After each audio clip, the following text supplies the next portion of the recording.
Are you in the market for a luxury people mover that actually takes your family in style on a long journey? Well, for a very long time, the options have been limited to the likes of the Tata Hexa, the Mahindra Marazzo, and Toyota's Innova, which has really reigned the segment. There's been little else around. Now, if you wanted something more luxurious, you had to stretch all the way up to a Mercedes-Benz V-Class, which is very much more expensive. The new entrant into the market, Kia Motors, has realized there's a glaring gap in this segment, and they've decided to bridge it with the Carnival. Can the Carnival be a truly luxurious MPV that's been missing for a long while? Well, that's what I'm here to find out.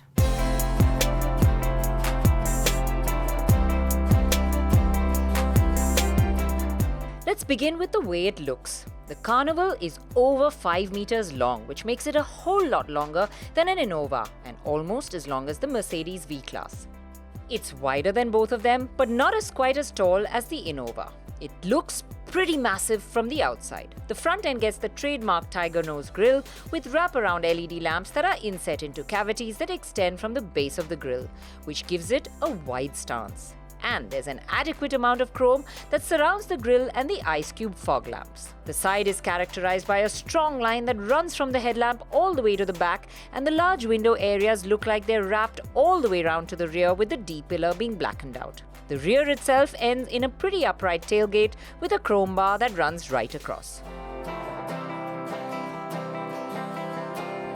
Now, if your hands are full of luggage, as long as the keys are nearby, the tailgate will still allow you to open at the touch of a button, making it really easy to get your hands free again. Now, while I do have this boot open, let's take a look at all the configurations and how much space you can open up and what the boot size really is.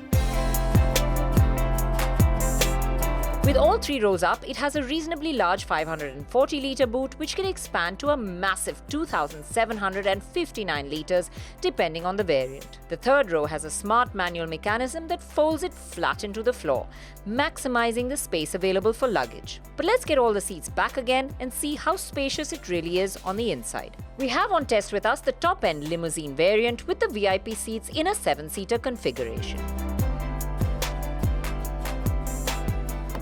Open the door at a touch of a button. It is a step up into the cabin, but you do have a grab handle to help you in. Slide the seats apart to actually make more room to get into the rear, and that makes ingress quite easy to the 3rd row. For someone that's my height, 5'3", I've got more than enough space over here.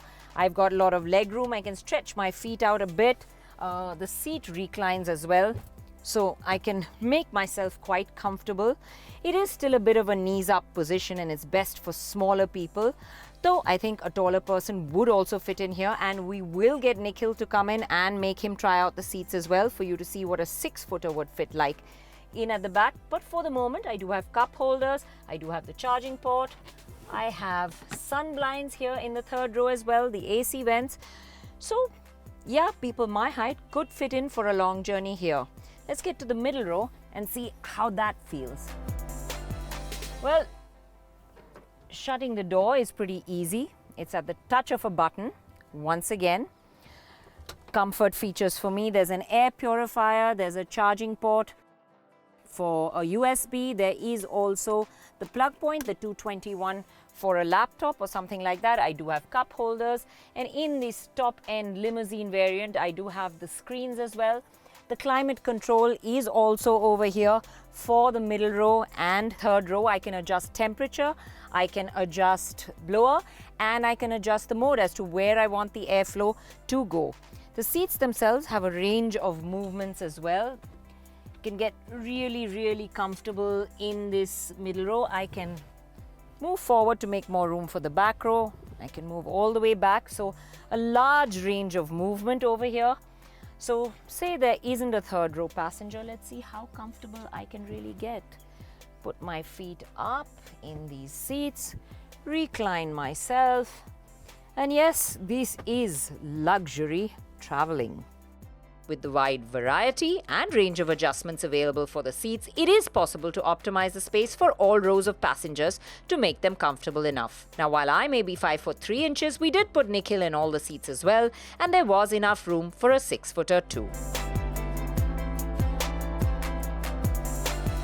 However, I do have to say headroom in the last row for a tall person is tight.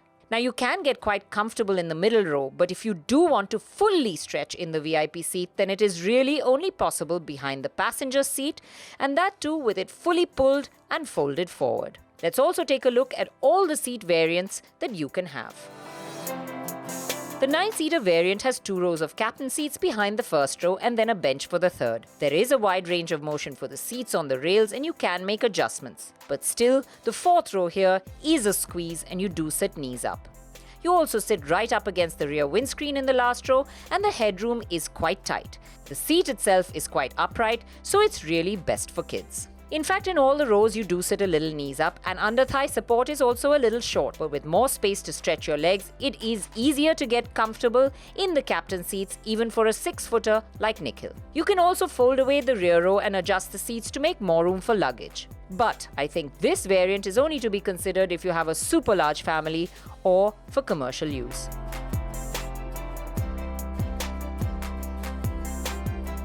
The 7-seater variant is really the better of the two. In the 7-seater variant, you can also opt for a middle row of seats that fold and stand up to make more room for ingress and egress. We did not test the 8-seater variant, so I will reserve comment on that for later. After having a thorough look around, I settled into the back seat to see how comfortable the Carnival is on the go. The VIP seats are super comfy. The dual sunroof and large window areas make it seem more spacious than it already is. There is ample storage all around the cabin. The central bin is really deep and can easily swallow a tablet. There's also the wireless charging pad to put your phone. There are dual glove boxes, storage in all the doors, including space for a 1-liter bottle, and cup holders for all the rows. The Carnival, in fact, has a host of comfort, entertainment, and safety features. So while I relax a bit, you take a look at the variant-wise breakup.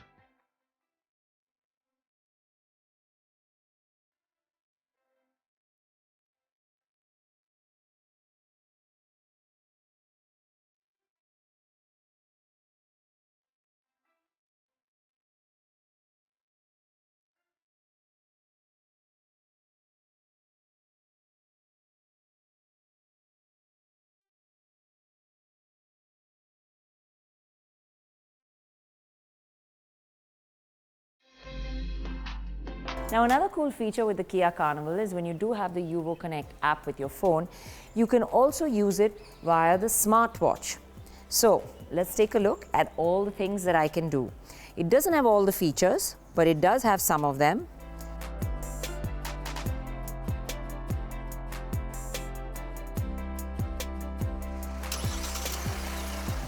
There you go, it's as simple as that. Takes a little while to start up, but that's pretty cool. You can have it done from the balcony of your home. It doesn't have all the features that one gets with the Yuvo Connect. You can complete only some of them from the app. Let's take a look. Basically, the app can connect to your smartwatch and can operate 15 of the functions of the Yuvo Connect app. You can start the car. You can also stop the car. Check the vehicle status, where you get a lot of details like the fuel level and whether the windows and doors are open or if it's unlocked, amongst others. You can also check the smart air purifier and what the ambient air in your car is like. The app also allows you to customize the color of the face of the watch. Well, considering the lengthy list of features, the Carnival is loaded.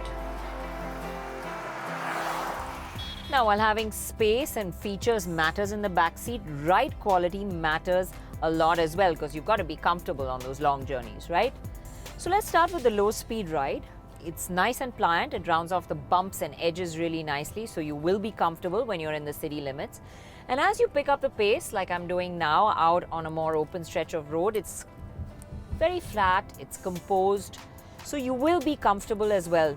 The only place it gets caught out a bit is if there's a big dip in the road, then you tend to get tossed up a little more. So the Carnival ticks off all the right boxes as far as comfort and backseat luxury goes. But there will be some who will also opt to drive it themselves. And for that, it's time to get into my favorite spot in the car.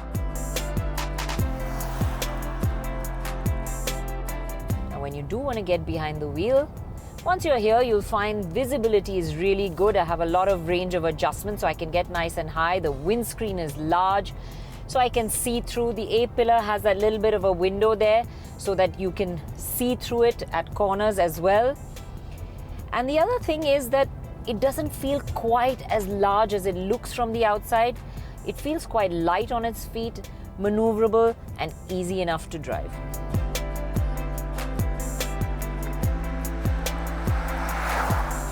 The Carnival surprised me on U-turns as well, with the steering swiveling lightly and the large car turning easily. Yes, its proportions are large, and that means you will need larger parking area than normal. And getting into that parking area will also be a bit of a maneuver. But then there are cameras and front and rear sensors to ensure that you have ample support. Now, to power the Carnival, there is a BS6 ready 2.2-litre engine that produces 200 PS and 440 Nm of torque, and power goes solely to the front wheels.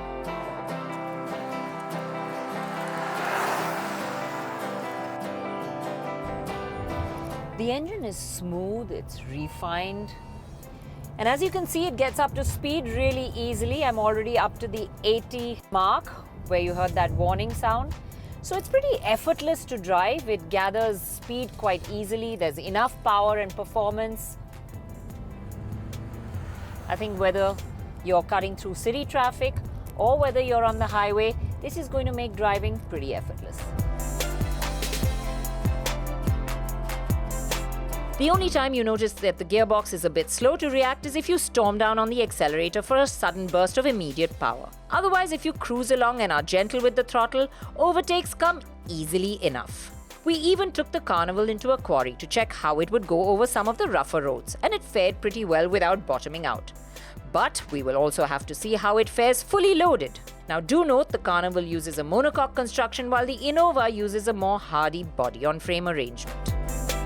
So to sum it up, we asked ourselves at the beginning if the Carnival could bridge a gap. It certainly does. It may not be the kind of workhorse that an Innova is, but if you're looking for luxury travel for a larger amount of people, it definitely does the job and does it well. It feels premium, offers a bucket load of features, and can fit up to 9 passengers depending on which variant you choose. We expect it to be in the 25 lakh to 35 lakh rupee range, and for that kind of money, there is nothing else quite like it.